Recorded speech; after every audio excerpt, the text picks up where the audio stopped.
والسلام على من كان نبيا وآدم بين الماء والطين أما بعد فأعوذ بالله السميع العليم من الشيطان اللعين الرجيم بسم الله الرحمن الرحيم إن الذين كفروا سواء عليهم أأنذرتهم أم لم تنذرهم لا يؤمنون ختم الله على قلوبهم وعلى سمعهم وعلى أبصارهم غشاوة ولهم عذاب عظيم صدق الله يا مولانا العظيم۔ سامعین محتشم، یہ قرآن مجید کے حوالے سے ہمارا یہ آج کا درس پچھلی نشست پہ جو ہم نے خاص بات کی تھی وہ ایمان والوں کی صفتوں پر تھی کہ ایماندار کون ہوں گے کہ جو صحیح معنوں میں کتاب سے فائدہ حاصل کر سکیں گے اور فائدہ حاصل کرتے ہوئے ان فائدہ والوں کی اللہ نے نشانیاں بتائی تھی کہ نماز کو ہمیشہ قائم کریں گے اور جو کچھ ہم نے ان کو رزق دیا ہے اس رزق میں سے ہم اسے آگے خرچ کریں گے، اور جو کچھ آپ کی جانب نازل کیا اور جو آپ سے پہلوں کی جانب نازل کیا ان سب پر ایمان کامل ہوگا، اور پھر اس کے ساتھ ساتھ آخرت پر بہت زیادہ پکا یقین رکھیں گے۔ یہ ایمان والوں کی نشانیاں تھیں، اور پھر نشانیاں بتاتے ہوئے اللہ نے تحفہ بھی انہیں نصیب فرما دیا تھا کہ یہ ہمیشہ ہمیشہ کے لیے کامیاب لوگ دیکھنے ہیں، تو یہ جو ان ایمان سے، ان ذاتوں سے، ان چیزوں سے متصف ہوں گے وہ کامیاب ترین لوگ ہوں گے، اور اللہ نے ان کو ہمیشہ ہمیشہ کے لیے کامیاب فرما دیا ہے۔ دو چیزیں سمجھ آتی ہیں، ایک ہے کہ ان تمام صفات کا اپنے اندر پیدا کرنا، اور پھر اس کے بعد فلاح کے راستے پر ہمیشہ قائم دائم رہنا، یہ ایمان والوں کا پکا یقین ہونا چاہیے۔ اور استقامت ان چیزوں پر اس سے پچھلی آیات میں اللہ تعالیٰ نے بیان فرما دی تھی کہ اہدنا الصراط المستقیم، وہ راستہ نہیں چھوڑنا۔ وہ راستہ کیسے رہے گا کہ جب یہ صفات بھی رہیں گی اور جو اس راستے کے ماسٹر مائنڈ ہیں، بہترین لوگ ہیں، ان کے ساتھ جڑے رہیں گے تو یہ راستہ بھی آسان رہے گا اور آخری دم تک آپ اس چیزوں پر قائم دائم رہیں گے۔ آج سے جو قرآن مجید نے آگے گفتگو فرمائی ہے، اب ایمان کے مقابل میں ضد آتی ہے، ایمان کے مقابلے میں ضد آتی ہے، اسے کیا کہتے ہیں؟ یا بندے کے اندر ایمان ہوگا؟ نہیں، اس کے مقابلے میں ایک چیز آتی ہے جسے کہتے ہیں کفر۔ ایماندار ہوگا یا وہ کافر ہوگا۔ اور اب اس کی چند ایک چیزیں آج دیکھ لیتے ہیں، اور تعریفات کے اعتبار سے بھی، تاکہ پھر آگے آپ کو جب یہ بات کریں گے سمجھ آنا شروع ہو جائے گی۔ اس کے اندر اقسام ہیں: مشرک، کافر،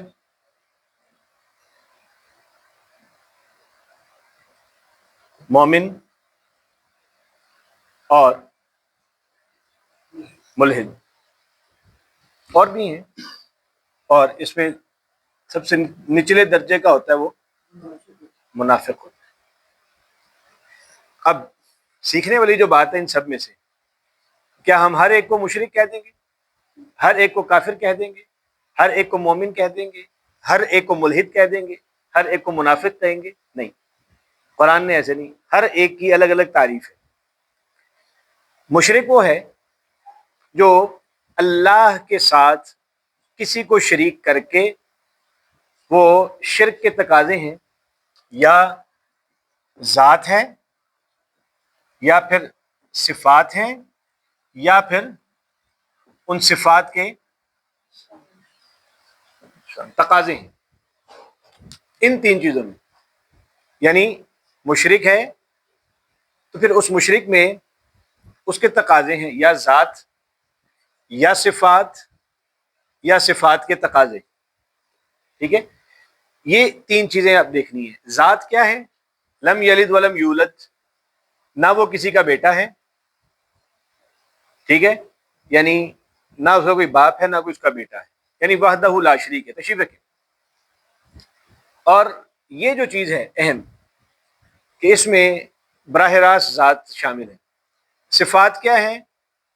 اللہ تعبدوا الا ایہ، قرآن نے فرمایا کہ اب یہ نہیں ہے کہ ذات میں اس کو ایک مان لیا مگر جھکنے میں کسی اور کے سامنے بھی جھکتے ہو، اور بات کرنے میں کسی اور کے سامنے بھی ایسی بات کر دیتے ہو۔ تو یہ صفات ہیں کہ وہ ذات میں بھی واحد ہے اور صفات میں بھی واحد ہے۔ صفات کے تقاضے کیا ہیں؟ کہ اللہ نے کائنات ساری وحدہ لا شریک ہے، اکیلے نے بنائی ہے۔ معاذ اللہ کوئی عقیدہ یہ رکھتا ہے کہ اللہ کے ساتھ فرشتے بھی شامل تھے، اللہ کے ساتھ یہ بھی شامل تھے، تو جب کہیں پر بھی کسی بھی طرح کی شمولیت آ جائے گی اس کے تقاضوں میں شرک ہوگا۔ تو ہماری جو علماء کی تخصیص ہے شرک میں، چاہے ذات ہو، چاہے صفات ہو، چاہے صفات کے تقاضے ہو، ان چیزوں میں سے کسی کے اوپر بھی اگر اس کے ساتھ کسی کو شریک کرتا ہے وہ مشرک ہے، دوسری رائے ہی نہیں ہے۔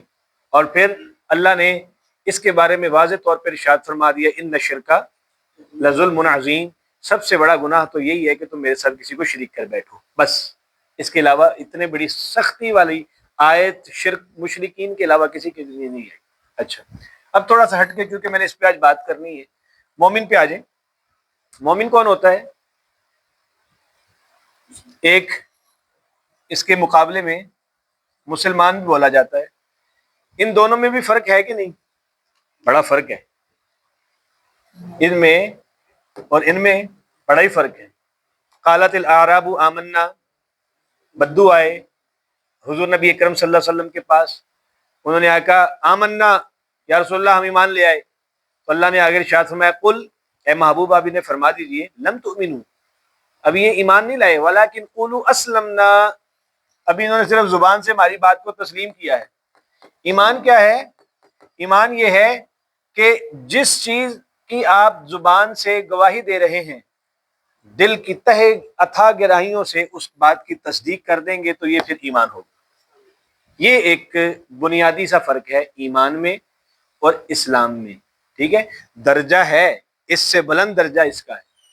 مسلمان زبان کے ہم سب ہیں، ایمان کا پختہ ہے وہ پھر بعد میں پتہ چلتا ہے کہ ایمان کس چیز کا۔ ملحد کون ہوتا ہے؟ یہ آج کل بہت ساری تخلیقات کے اوپر بات ہوتی ہے کہ معاذ اللہ اللہ ہے تو اس کو کس نے بنایا؟ اللہ ہے تو اس کو کس نے بنایا؟ اللہ سے پہلے کون تھا؟ جی، اللہ سے پہلے کون تھا؟ اللہ کی جو تخلیق ہے، ساری مخلوق ہے، اس میں بنانے میں کیا کیا چیزیں تھیں؟ یعنی ان چیزوں پر جو بات کرتے ہیں اور صرف مٹیریلسٹک چیزیں جو ظاہری طور پر ایک خاکہ پیش کرتی ہیں، اس ظاہری خاکے کے اعتبار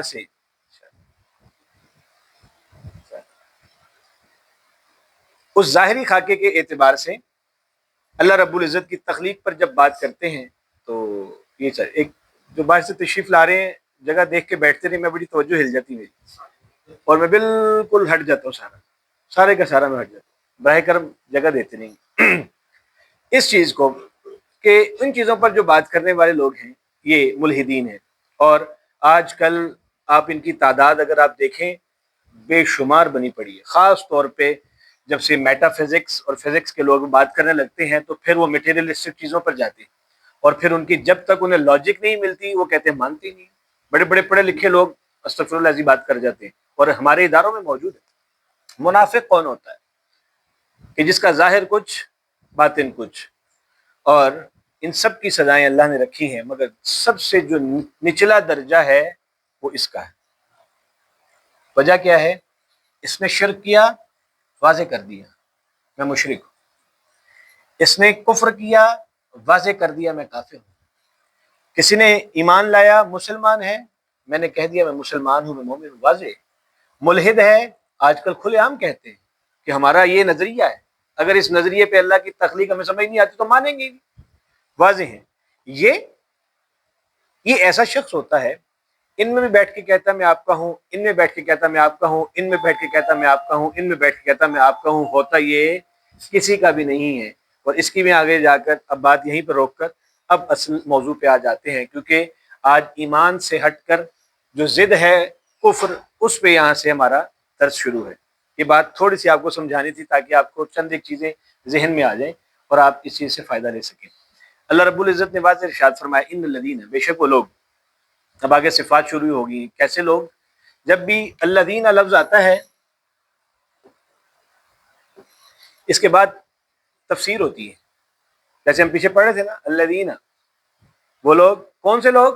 یقیمون الصلاۃ، جو نماز قائم کرتے ہیں۔ آگے اب ان کی تشریحات ہو رہی ہیں۔ وَمِمَّا رَزَقْنَاهُمْ يُنْفِقُونَ وَالَّذِينَ، کون سے لوگ؟ یؤمنون بما انزل، آگے ان کی تشریح۔ اسی طرح اب یہاں پر بھی اللہ تعالیٰ نے وہی الذین، بے شک یہ وہ لوگ ہیں، کون سے مالک؟ کفروا، جنہوں نے انکار کیا۔ انکار کس چیز کا کیا؟ اللہ کی آیات کا، اس کے پریزنٹ رسول کا، کیونکہ کفر اسے کہتے ہیں نا۔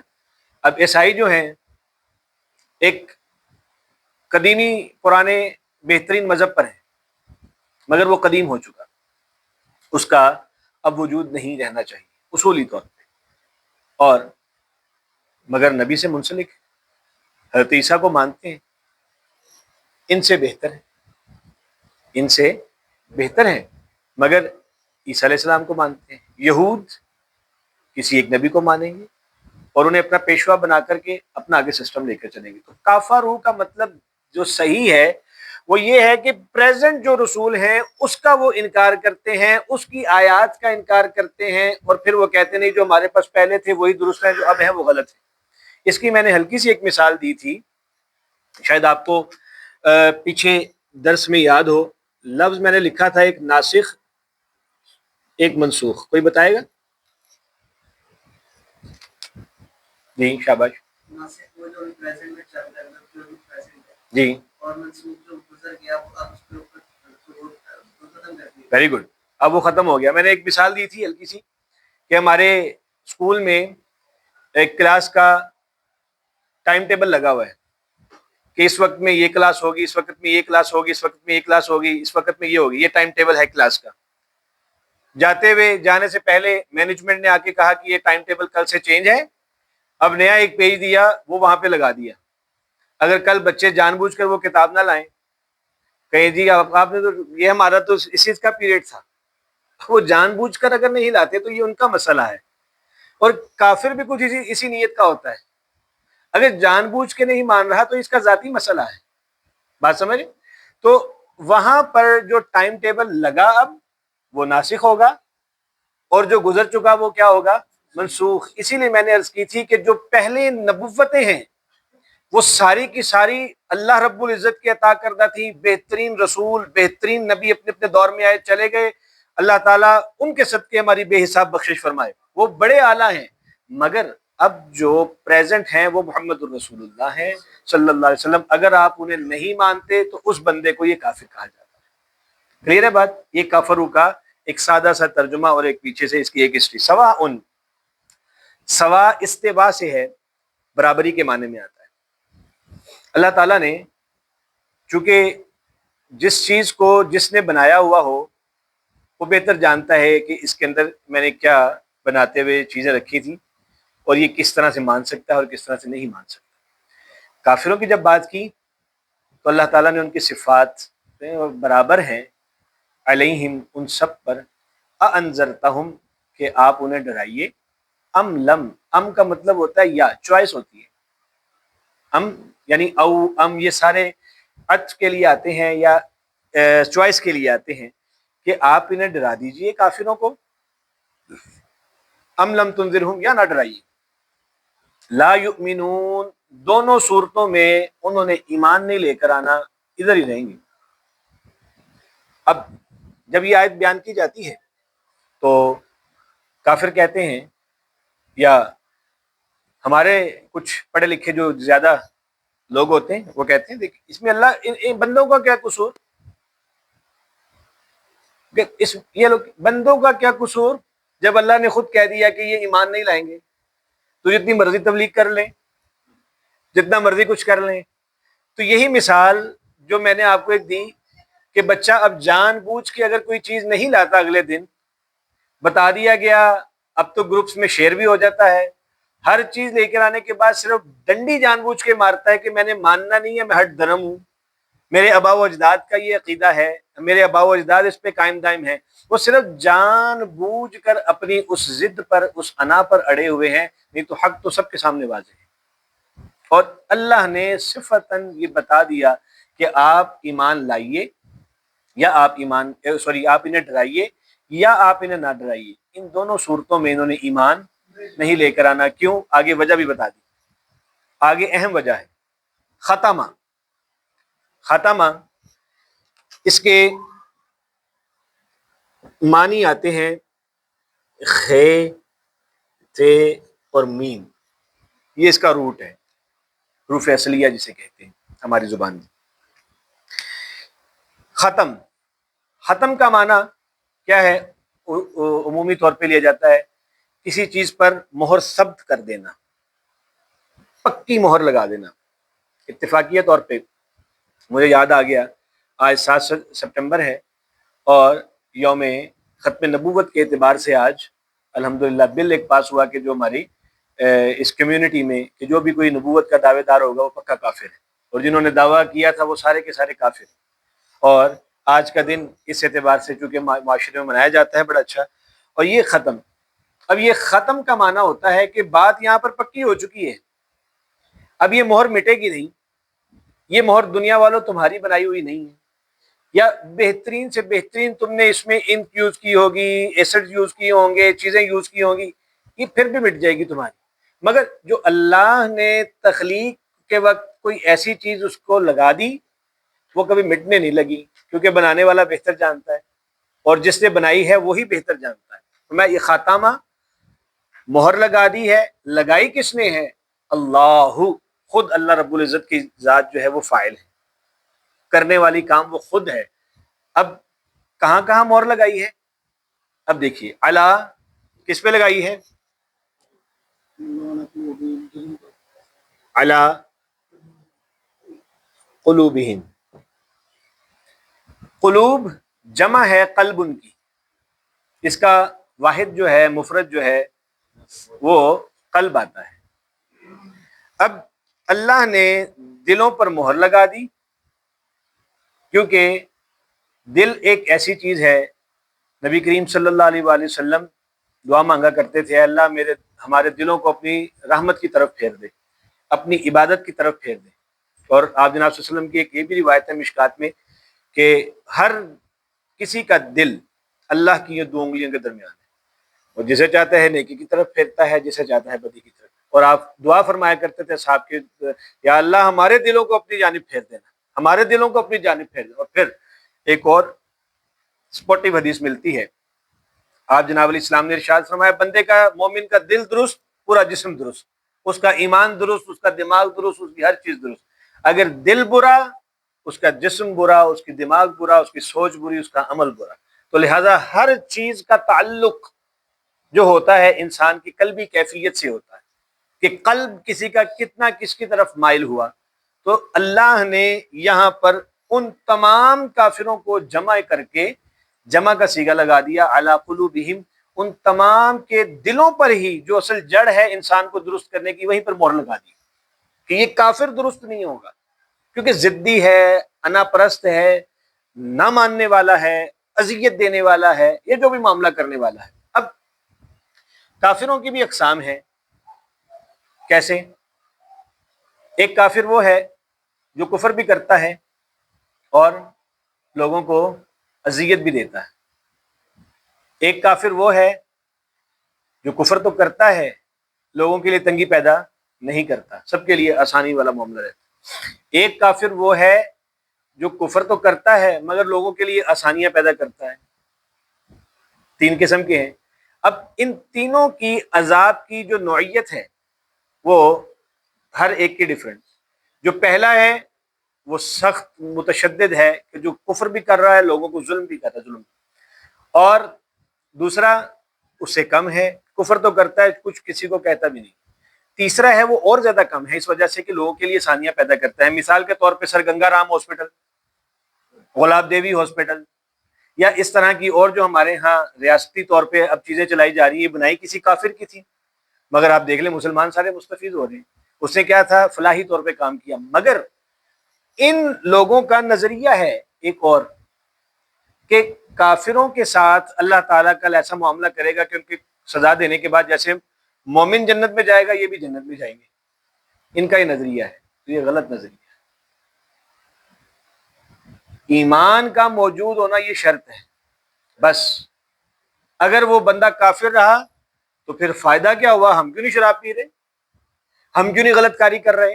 اور ہم کیوں اتنی حدود کے ساتھ اپنی زندگی بسر کرتے ہیں کہ نہیں اللہ نے حرام کیا ہے یہ حلال سمجھتے ہیں, اللہ نے اسے روکا ہے یہ جائز سمجھتے ہیں, اللہ نے یہاں پر جانے سے منع فرمایا نہیں کہتے کرو.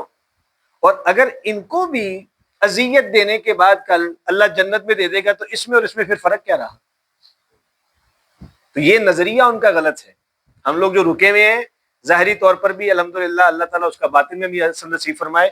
دنیا میں نہیں تو اللہ کل قیامت والے دن کافروں کے سامنے ایسی عزت دے کے جنت میں داخل کرے گا. اصل عزت ہے ہی وہ جو بندے کے پاس دائمن رہے گی. یہ دنیا کی عزت ہمیں نہیں چاہیے جو کفر کے بعد استغفر اللہ ملتی ہے. آخرت کی عزت جو دائمن ہے سرکار کی غلامی کے بعد. اور فرمایا آگے علی قلوبہم وعلی سمعہم. یہ میں ایک ایک لفظ اس لیے لکھ رہا ہوں کیونکہ مجھے ایک چیز سمجھانی تھی. سمع یہ ہے جمع اور یہ ہے مفرد. اور کبھی بھی گرامیٹیکلی طور پہ جمع کا جو عطف ہوگا جمع پر ہی ہوتا ہے اور واحد کا جو عطف ہے وہ واحد پر ہی واو آئے گی. مگر یہاں پر ایک پیچیدہ بات تھی کہ یہاں پر اماج گاہ ہے ہر برائی کی. یہاں پر ہر برائی جمع ہوتی ہے. بات سمجھ رہے ہیں؟ اور کان سے صرف ایک ہی کام کیا جاتا ہے. وہ کیا ہے؟ وہ کیا ہے؟ کبھی اسے سونگا؟ کبھی پانی پیا؟ اس سے صرف ایک کام ہوتا ہے. مگر یہاں پر جمع اس لیے لگائی کہ وہ ساری برائیاں یہاں پہ ہوتی ہیں. دیکھ کے یہاں پہ سیو, سن کے یہاں پر سیو, ہر چھو کے یہاں پر سیو. جو حواس خمسہ کا کام ہے وہ سارے کا سارا اکٹھا کہاں پر جا کر ہوتا ہے؟ دل میں. اس لیے اللہ نے یہاں پر جمع لگا دیا, یہاں پر واحد لگایا کہ تاکہ فرق محسوس ہو کہ یہاں پر کافی چیزیں تھیں, یہاں پر صرف سماعت ہے. تو اللہ تعالیٰ نے ان کے دلوں پر بھی اور کان پر بھی مہر لگا دی. اور آگے فرمایا وعلی ابصارہم. یہاں پر بھی بصر ایک ہی ہے, جمع نہیں. اور بصر کسے کہتے ہیں؟ دیکھنے کو. اب دیکھنا صرف ہمارا ایک علم دیتا ہے کہ ہم دیکھ لیتے ہیں ظاہری طور پہ چیز کو, کچھ نہ کچھ ظاہری علم آتا ہے. اب اللہ نے جب قلوب اور سمع کی بات کی تو یہاں پر لفظ ختم لگایا, اور جب ابصارہم کہا تو کیا لگایا آگے؟ غشاوتن, کہ ان کی آنکھوں پر کیا ڈال دیے؟ پردہ ڈال دی. اب یہاں پر ختم کیوں نہیں تھا؟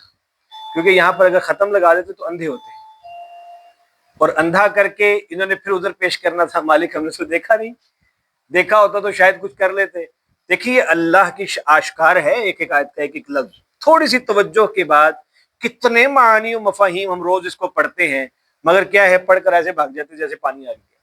مگر ایک ایک چیز کو جب ہم گرامیٹیکلی بلاغت کے اعتبار سے اور ادھر ادھر نحوی اعتبار سے صرفی اعتبار سے کچھ ساری چیزوں سے دیکھیں تو آپ مشکل سے 1 سے 1.5 آیت شاید آگے نکال سکیں, کیونکہ اس کے پیچھے بحث اتنی ہے. اور پھر بھی ہم ان تمام علوم کا تو احاطہ کر ہی نہیں سکتے, کیونکہ اس کی تو ترجمانی کوئی کر ہی نہیں سکتا. یہ اللہ کا کلام ہے, یہ تو ہنٹس ہے, اور ان بزرگوں کی مہربانی علماء کی کہ جنہوں نے اس پہ کام کیا اور آج تک ہمارے پاس یہ موجود ہے. تو یہ ایک مختصر سا فرق تھا قلوب میں, سمع میں اور بصر میں. ٹھیک ہے جی. قلب اور سمع پر ختم ہے, اور ابصار پر کیا لگا دیا؟ غشاوت. اور پھر آگے فرمایا وَلَهُمْ, ان سب کے لیے عذاب عظیم, اللہ نے ایک بڑا عذاب تیار کر کے رکھا ہے. اور اس بڑے عذاب کی جو نوعیت ہے میں نے آپ کو ان کی تقسیم کر کے بتا دیا کہ وہ کافر جو کس طرح کا ہو اس کو عذاب کس نوعیت کا ملے گا. مگر جتنے مرضی فلاحی کام کر لیں, جتنا مرضی لوگوں کے لیے انسانیت کے لیے چیزیں عام کر دیں, اس کا تعلق انسانیت کے ساتھ بہت درست ہے, مگر آخرت کے ساتھ اس کا کوئی تعلق نہیں, کیونکہ کفر پر ہے. اللہ رب العزت صرف ایک چیز پر تولے گا کہ مجھے ماننے کے بعد میرے محبوب کو مانا کہ نہیں، بس اس کے بعد نہیں. کیونکہ حدیث شریف میں آتا ہے ایک کافر ہے، اس کا جب عذاب شروع ہوگا تو اللہ اسے پوچھے گا پہلے، عذاب سے پہلے، ہاں بھائی بتا، یہ جہنم ہے سامنے، دیکھ رہا ہوگا عذاب کو اپنے، اور اللہ اسے پوچھے گا ہاں بھی بتا، تو نے کبھی آرائش، آسانی دیکھی ہے؟ وہ اپنے عذاب کو دیکھتا ہوا، حالانکہ اس کی پچھلی ساری زندگی آرائش میں ہے اور تمام سہولیات اس کے پاس موجود ہیں، اپنے عذاب کو دیکھتا ہوا اپنے مالک سے کہے گا، سرکار نے فرمایا اے اللہ آسانی ہوتی کیا ہے، میں نے تو کبھی دیکھی نہیں. کیوں؟ کہ نبی علیہ السلام نے فرمایا آگے وہ اپنا مقام دیکھ رہا ہے جس جہنم میں اس کو پھینکا جائے گا. وہ اس کی خوف کی وجہ سے اس کو پچھلی اپنی ساری زندگی کی آسائش آرائش بھول جائیں گی، اور اسی لمحے ایک مومن کا حساب شروع ہوگا جو بیچارہ ریڈی لگاتا ہے. وہ بیچارہ تھوڑے سے اللہ کی تقسیم پر اس کو ایک مان کے گیا، دنیا میں محبوب مکرم صلی اللہ علیہ وسلم کا کلمہ پڑھ کر گیا، اس کا جب حساب شروع ہوگا سامنے جنت اسے دکھائی جا رہی ہوگی، اور پھر جب وہ جنت کو دیکھ رہا ہوگا اللہ اس سے پوچھے گا ہاں بھائی بتا، تو نے کبھی زندگی میں مشکل دیکھی؟ تو نبی علیہ السلام نے فرمایا اپنے اس مقام کو دیکھ کے کہے گا مالک مشکل ہوتی کیا ہے، مشکل کیا ہوتی ہے، میں نے تو کبھی مشکل دیکھی نہیں. تو اللہ ارشاد فرمائے گا اس کو اس سے بلند مقام دے دو. فرشتے کہیں گے مالک یہ تو اتنا اس کا مقام نہیں بنتا، اس کا تو کم ہے مقام. تو اللہ ارشاد فرماتا ہے، یہ 3 حدیثوں کی میں ملخص پڑھ رہا ہوں ساتھ ساتھ.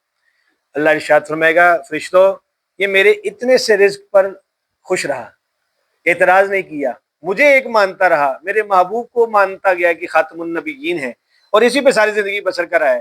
یہ اگر میرے تھوڑے پہ راضی ہو سکتا ہے تو اس کے اعمال تھوڑے ہیں تو میں اس کو زیادہ بلند درجہ دے رہا ہوں. تو آج وہ مقام اس کا اللہ رب العزت یہ دے گا، یہ اس کے مقابلے میں ہے کہ عذاب عظیم. پھر آگے ارشاد فرمایا وَمِنَ النَّاسِ، اور وہ لوگ جو آگے ان کی تفاصیل بتا دی گئی یہ لوگوں کی. اب کفر کے بعد براہ راست ان کا تذکرہ شروع ہو رہا ہے. براہ راست وہ لوگ ایسے ہیں، ان میں سے کچھ لوگ کافروں میں سے، من جو یقولو کہہ دیتے ہیں آمنا ہم ایمان لے آئے. حالانکہ ایمان کی تعریف کیا ہے جی؟ ایمان کی تعریف پڑھتے نہیں رہے ملائکتی و کتبی اور تصدیقاً بالقلب، اور جو باتیں ہم نے ایمان کی کہہ دی ہیں دل ہمارا اس کی تصدیق بھی کر دے، یہ آخری شرط ہے ان تمام ایمانیات کے بعد. تو یہ لوگ تو صرف مجلس لینے کے لیے آتے تھے کہ بات سنیں ہو کیا رہی، تو اپنی زبان سے کہتے تھے یقولو آمنا باللہ، ہم اللہ پر ایمان لائے ہیں، وبالیوم الآخر، اور آخرت کے دن پر ایمان لے آئے، وما ہم بمؤمنین، خود اللہ نے ارشاد فرما دیا ان میں سے ایمان کوئی نہیں لے کر آیا. اب ایک دور دیکھیے غور سے، ہم تو ہیں یہاں پہ پڑھ رہے ہیں ایک دوسرے کو سن رہے ہیں، بس یہ بات ہو رہی، اور ایک مجلس وہ ہے جس میں جناب رسول پاک صلی اللہ علیہ وسلم ظاہری طور پر موجود ہیں، اصحاب بھی آپ کے سامنے موجود ہیں، اور انہی اصحاب کے اندر یہ منافقین بیٹھے ہوئے. اور پردہ داری یہ ہے کہ جب تک حکم نہیں صادر ہوا تو رسول پاک سے جو جھوٹ بول رہا ہوتا تھا پتہ نہیں ہوتا تھا کہ آپ کو کہ یہ آیا ہے کیا نیت لے کر آیا ہے، یہ آیا ہے تو اس کی سوچ کیا ہے. تو ایک پہلو ایمانیات کا یہ بھی نکلتا ہے کہ جب بھی کوئی بندہ تمہارے پاس آ جائے تو اس کو فی الفور تم منافق نہ کہہ دیا کرو، فی الفور تم فتویٰ نہ لگا دیا کرو، لہٰذا اس کی بات سن لو. جب تک آپ پردہ ڈال سکتے ہیں جیسے رسول پاک نے ڈالا، یہ بھی قرآن کی ایک صفت ہے کہ آپ ان کے اوپر پردہ ڈال کے رکھیں. یہ ایک اصلاحی پہلو ہے. فوراً مجھے پتا چلا کہ مجھے آ کے ملنا ہے، کس مقصد سے ملے گا، کوئی اس کا مقصد ہوگا، مجھے پتہ بھی چل گیا، مگر رسول پاک صلی اللہ علیہ وسلم سے بڑھ کر تو کوئی نہیں ہو سکتا. تو آپ کا یہ مشغلہ تھا کہ جب آپ کے سامنے منافقین آ کے کوئی بات کرتے تھے آپ خاموشی سے سن لیتے تھے، مگر اللہ اس کی تصدیق فرماتا تھا وما ہم بمؤمنین، اب یہ ایمان نہیں لائے. کیا کرتے ہیں آپ کے ساتھ؟ آگے آ جائیے، یخادعون، یہ تو دھوکہ دے رہے ہیں. کیا کر رہے ہیں؟ دھوکہ دے رہے ہیں. یخادعون خدع، خدع الدب، یہ ایک عربی کی مثال آتی ہے. الدب اس کو کہتے ہیں گوہ. گوہ کیا ہوتی ہے؟ چھپکلی نہیں ہوتی جیسے ہمارے ہاں ایک بڑی چھپکلی عرب میں پائی جاتی ہے. اس کو میں بھول گیا تھا تو کل میں نے اس کی پھر ایک تصویر نکال کے دیکھی، خاصی بڑی ہوتی ہے. الدب یہ ایسی مکار ہوتی ہے، جب اس کا کوئی شکار کرتا ہے نا شکاری، تو شکار پیچھے لگتا ہے تو سوراخ بل بنی ہوئی ہے نا، تو شکاری سمجھتا ہے اس کے اندر چلی گئی ہے تو اندر پھنسی ہوگی. یہ اتنی تیز ہوتی ہے کہ دوسری سائڈ سے نکل کے دوبارہ اس کے پاس پیچھے سے آ جاتی ہے. تو اس چیز کو عرب میں جو سٹائل تھا خدع الدب کا، اللہ نے وہی لفظ لیا تاکہ عرب والوں کو سمجھ آ سکے یخادعون، کہ یہ کیا کرتے ہیں؟ دھوکہ دیتے ہیں. جیسے وہ دب دھوکہ دیتی ہے نا، یہ جا کر آپ کے پاس آ کر دیکھتے ادھر بیٹھے ہوئے پھر دوبارہ گھوم کر آتے ہیں اور پھر جا کر دوبارہ پھر گھوم کے آتے ہیں. اور دیکھیے ایک ایک لفظ کا پیچھے کتنی بڑی لاجک ملتی ہے جب تھوڑی سی بندہ دیکھتا ہے. اور پھر دھوکہ کسے دیتے ہیں؟ یخادعون اللہ، براہ راست اللہ کو دھوکہ دے رہے ہوتے ہیں. ٹھیک ہے.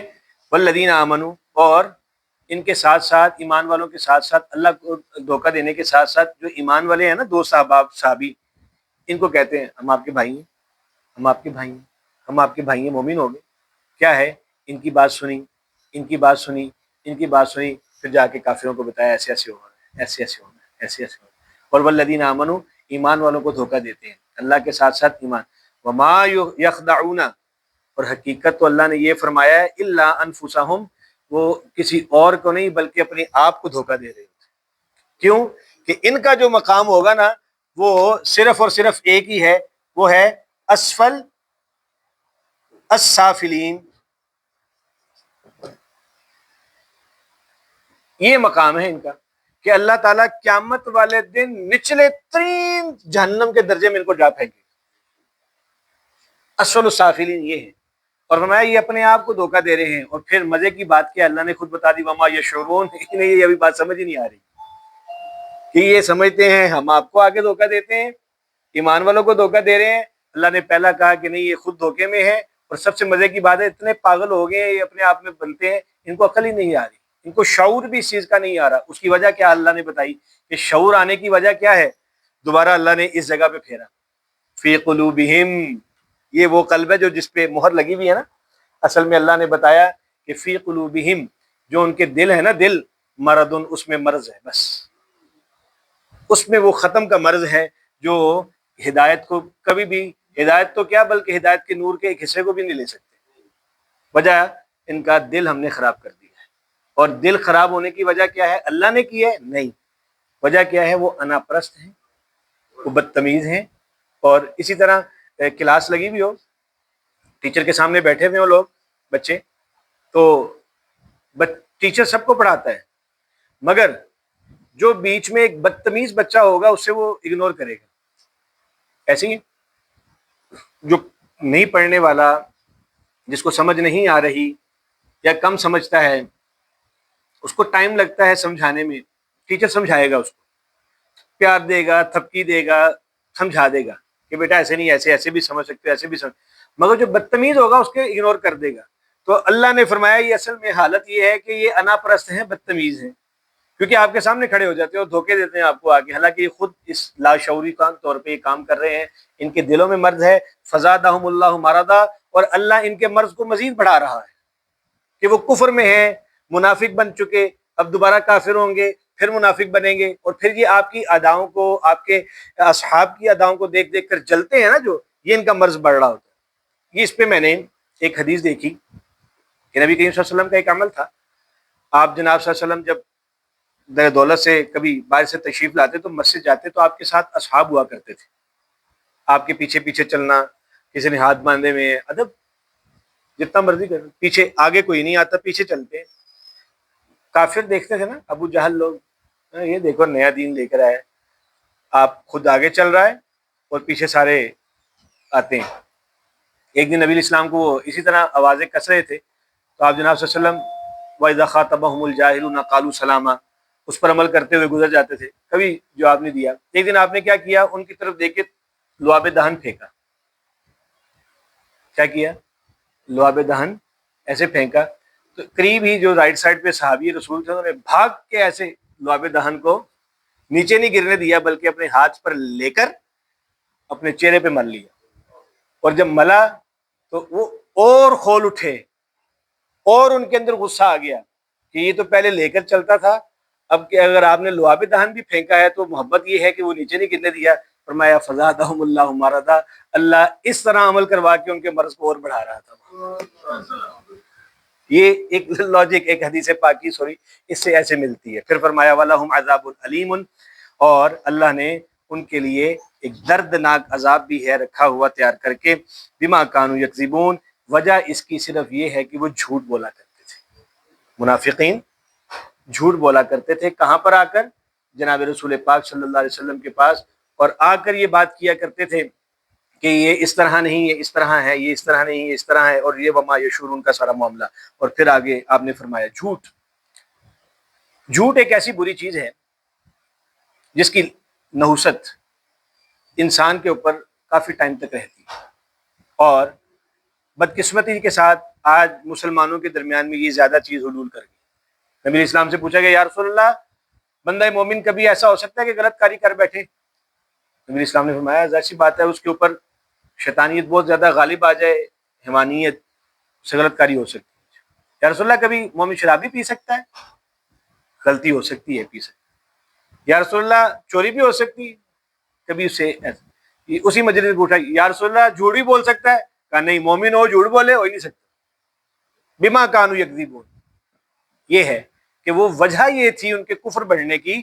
یہ ایک اور حدیث پاک ہے، نبی اسلام نے ارشاد فرمایا ایک بندہ گناہ کرتا ہے تو اس کے دل میں ایک نقطہ لگتا ہے سیاہ، پھر دوسرا گناہ کرتا ہے پھر نقطہ لگتا ہے سیاہ، پھر گناہ کرتا ہے پھر نقطہ لگتا ہے سیاہ، حتیٰ کہ اگر وہ توبہ نہیں کرتا گناہ کرنے کے بعد نقطے لگتے رہتے ہیں، ایک وقت آتا ہے کہ اس کا پورا دل سیاہ ہو جاتا ہے۔ اور پھر اذا فاتک الحیاء فاصنع ما شئت، سرکار نے فرمایا جب بندے کی حیائی مر جائے پھر جو مرضی چاہے کرے، پھر اس سے کوئی نہیں۔ ایک مشہور حدیث آپ نے سنی ہوگی اسی کے متعلق، یکذبون کے متعلق۔ ایک بندہ آیا، اس نے کہا یا رسول اللہ ایمان لاؤں گا مگر میری کچھ شرطیں ہیں۔ یا رسول اللہ شرطیں؟ اب ہمارے ہاں مساجد میں ایسا ٹیسٹ نہیں، نماز پڑھوں گا تو ایسے بھی کروں گا، انہوں نے کہا چل نکل باہر۔ پکڑیں اس کو، کس سائڈ پر وہ اگر آیا تو اس کو آپ نے لینا کیسے ہے، تربیت کے اصول کیسے ہیں۔ کوئی بندہ پینٹ کر رہا ہو نا کسی گھر میں، مسجد میں نماز پڑھنے آ جائے، لو جی گندے کپڑے پا کے آ گئے، اور بھائی شکر کریں، رزق حلال کما رہا ہے، اس کو اگر مالکوں نے تھوڑا سا وقت دے دیا نماز پہ بیچ میں چھوڑنے کا، یہ تو ایک الگ سے اصول ہے کہ آپ کہیں پہ کام کریں نماز پڑھ سکتے ہیں کہ نہیں، یہ بھی ایک الگ سے بحث ہے۔ تو لہٰذا ہمارے ہاں تربیت کا اصول نہیں ہے۔ نبی علیہ السلام کے پاس ایک شخص آیا، یا رسول اللہ ایمان لاؤں گا، چند ایک شرطیں ہیں میری۔ آپ نے کہا اچھا بتاؤ۔ ایک، میں شراب پیتا ہوں، اس کی مجھے اجازت دیجیے۔ دوسرا، میں چوری کرتا ہوں، اس کی بھی مجھے اجازت دیجیے۔ اچھا۔ تیسرا، میں غلط کاری بھی کرتا ہوں، یا رسول اللہ اس کی بھی مجھے اجازت۔ اچھا۔ چوتھا کہ یا رسول اللہ میں جھوٹ بولتا ہوں۔ یہ چار چیزیں میرے میں ہیں اور یہ میں نے چھوڑ نہیں سکتا، اگر آپ ان چار چیزوں پہ مجھے رخصت دیتے ہیں تو میں ایمان لے آتا ہوں۔ ہاتھ پکڑاؤ، ہاتھ پکڑ لیا۔ اب یہ ہاتھ کوئی عام تو نہیں تھا نا، یہ تو ان کو کوئی محبت سے دیکھ لیتا تھا ایک مرتبہ، اللہ اس کو ایمان والا بنا دیا کرتا تھا۔ یہ تو پھر بارگاہ رسالت مآب میں حاضر۔ آپ نے فرمایا ایک چیز کا مجھ سے تو وعدہ کر لے، جو چیز تو چھوڑ سکتا ہے، بس اپنی مرضی سے جو تو چیز چھوڑ سکتا ہے اس کا مجھے وعدہ کر لے، باقی تم کرتے رہو۔ اسے سوچا چوری تو کروں گا، چوری نہ کروں پیسے کہاں سے آئیں گے، پیسے آئیں گے تو شراب بھی پینی میری عادت ہے، اور پھر میں نے غلط کاری بھی کرنی ہے۔ یار یہ جھوٹ ہے نا، جو یہ ہلکا سا کام ہے، اس پہ میں وعدہ کر لیتا ہوں۔ تو اس نے کہا یا رسول اللہ میں آپ سے ایک بات پہ وعدہ کرتا ہوں کہ میں آپ سے جھوٹ نہیں کبھی بولوں گا کسی سے، باقی تین چیزوں کی مجھے اجازت دے دیں۔ آپ نے کہا ٹھیک ہے، ایمان ہو گیا۔ رات کو گیا، رات کو جا کے وہ چوری کرتا تھا، چوری سے پیسے آتے، شراب پیتا تو غلط کاری کرتا۔ تو جب چوری کرنے لگا تو اس کے ذہن میں خیال آیا کہ کل میں نے بارگاہ رسالت مآب میں حاضر ہونا صبح، تو مجھے رسول پاک نے اگر پوچھا چوری کی ہے اگر میں جھوٹ بولوں گا تو وعدہ خلافی ہوگی، اور اگر میں سچ بولوں گا تو سب کے سامنے میری جاگر صحیح ہوگی۔ انہوں نے کہا جا چوری نہیں میں کرتا، جب چوری نہیں کی، پیسے نہیں آئے، تو شراب نہیں پی، اور شراب نہیں پی تو پھر غلط کاری بھی نہیں ہوئی، اور صبح بارگاہ رسالت مآب میں حاضر ہو کہتے ہیں یا رسول اللہ آپ نے ایک ایسی چیز کا وعدہ لے لیا جس کی وجہ سے ساری برائیاں میری ختم ہو کے رہیں گی۔ یہ ہے بما کانوا یکذبون، کہ جو بندہ اس طرح کے اپنے معاملات کو سنوارنا چاہتا ہے اور دیکھنا چاہتا ہے کہ کس طرح سے اپنے معاملات کو ہم درست سمت لے کے جا سکتے ہیں، تو وہ ان میں سے سب سے بڑی چیز مسلمانوں کے اندر جو خرابی کا عنصر ہے وہ جھوٹ ہے۔ ہم کہتے ہیں کہ شاید نہیں یہ مکسنگ کریں گے اپنی گفتگو میں، ہم اپنا سامان نہیں بیچ سکیں گے، ہم اپنی کاروباری تجارتی معاملہ نہیں کر سکیں گے، یا ہم کہیں پر نوکری نہیں کر سکیں گے۔ تو ان ساری چیزوں کے پیچھے دوستو ایک ہی چیز آ جاتی ہے، وہ جھوٹ۔ ہم جیسے بولتے ہیں ہماری رزق میں سے برکت اٹھ جاتی ہے، ہماری جو سوچ کی ایک فکر ہوتی ہے اس سے برکت اٹھا لی جاتی ہے، اور دین سے ایک دوری ہوتی ہے، اور سب سے بڑی چیز ہوتی ہے ایک دل پہ سیاہ نقطہ لگتا ہے، اور پھر آہستہ آہستہ یہ قلوب یہ ہمارے پاس استغفار جیسی نعمت نہ ہو، یہ یقین جانیے ہم بھی استغفر اللہ، کبھی میں جو روایات دیکھتا ہوں کہ ہم بھی ادھر قریب پہنچ جائیں۔ یہ تو اللہ نے ہمیں استغفار سکھائی، رسول پاک 70 مرتبہ دن میں کیا کرتے تھے، تاکہ بعد میں آنے والے لوگ یہ کام کریں۔ اور پھر ان الحسنات یذہبن السیئات، خود اللہ نے ارشاد فرمایا کبھی تم سے برائی ہو جائے تو برائی کے بعد فوراً نیکی کیا کرو، کیونکہ اللہ تعالیٰ اس نیکی کی برکت سے اس برائی کو بھی نیکی میں بدل دیتا ہے۔ یہ قرآنی اصول اور کلیہ ہے، تو لہٰذا ان سب چیزوں کو ہمیں دیکھنا ہے اور انہیں سمجھنا ہے۔ پھر فرمایا آخری آیت مبارکہ وَإِذَا قِيلَ لَهُمْ لَا تُفْسِدُوا، آگے اب ان کی فساد کی بات پھیل رہی ہے۔ کافروں کا تذکرہ ہو گیا، منافقین کا ہو گیا، آگے فساد آ گیا۔ کس چیز پہ ہے؟ اور جب انہیں کہا جاتا ہے لا تفسدوا فی الارض، کہ زمین میں فساد نہ پھیلاؤ، تو کیا کہتے ہیں؟ قالوا، سب کے سب، انما نحن مصلحون، ہم تو سب سے بڑے مصلح امت ہیں، ہم جوڑنے والے ہیں۔ اور جوڑ کس طرح نہیں ہوتے ہیں؟ کافروں کی بات جا کر اصحاب کو بتاتے ہیں، اور اصحاب کی بات جا کر کنہیں بتاتے ہیں؟ یہ جوڑ ہیں۔ اور اللہ ارشاد فرماتا ہے کہ یہ فساد ہے، اور دراصل فساد ہی ہے۔ چغلی ایک بری چیز ہے۔ نبی اسلام نے ارشاد فرمایا، حدیث شریف میں آتا ہے، اور یہ بات سمجھیے گا غور سے، لاجیکلی، چغل خور آدمی جنت میں داخل نہیں ہو سکتا۔ کیا ہے؟ چغل خور آدمی جنت میں داخل، یعنی میں نے جب یہ حدیث پڑھی تو میں نے سوچا کہ صرف اتنی سی بات پہ بندہ جنت سے محروم ہو جائے گا، اور کتنی عام طور پہ ہم یہ بات کر رہے ہوتے ہیں کہ اس کی بات جا کے اس کو بتا دی، اس کی بتا دی، تو لڑائی ہوگی آپس میں، ہم یہاں سے دور ہو کے۔ اور یاد رکھیے کہ برے اعمال کی جو نسبت ہے وہ انسان کو اپنی طرف کرنی چاہیے۔ یہ لوگ کہتے ہیں کہ برے اعمال ہوں اچھے ہوں سارے اللہ کی جانب سے ہیں، برے اعمال کی نسبت بندہ اپنی طرف کرے، اور نیک اعمال کی جو نسبت ہے وہ اللہ کی جانب ہونی چاہیے۔ کیوں؟ کہ یہ بھی ایک شیطانی اور آدم علیہ السلام کا ایک نسخہ ہے، وہ بھی لے لیجیے۔ مجھے ضمناً یاد آ گیا، جب شیطان نے کہا نا فبما اغویتنی، اللہ تو نے تو مجھے گمراہ کیا، یہی کہا تو نے تو مجھے گمراہ کیا، مٹی سے اس کو پیدا کیا اور مجھے تو نے آگ سے بنایا۔ مٹی کا کام یہ ہے اوپر سے پھینکو نیچے جاتی ہے، شیطان کا آگ ہے، آگ کا کام یہ ہے نیچے سے بھڑکاؤ تو اوپر تک جاتی ہے۔ کہا میں اس ظلم میں مارا گیا کہ میں افضل ہوں، تو نے مجھے گمراہ کیا۔ اور جب آدم علیہ السلام سے خطا ہوئی تو آپ نے کیا فرمایا؟ ربنا ظلمنا انفسنا، یا اللہ ہم سے غلطی ہوگی تمہیں معاف فرما دے۔ یاد رکھیے جو بندہ اپنے برے اعمال کی نسبت اللہ کی طرف کرے وہ شیطانی صفت ہوگی، اور جو بندہ اپنے برے اعمال کی صفت اللہ کے بارگاہ میں معافی کی صورت میں کرے وہ آدم علیہ السلام کی سنت بن کے رہ جائے گی، اور پھر اللہ تعالیٰ اس کے ساتھ وہی معاملہ فرمائے گا۔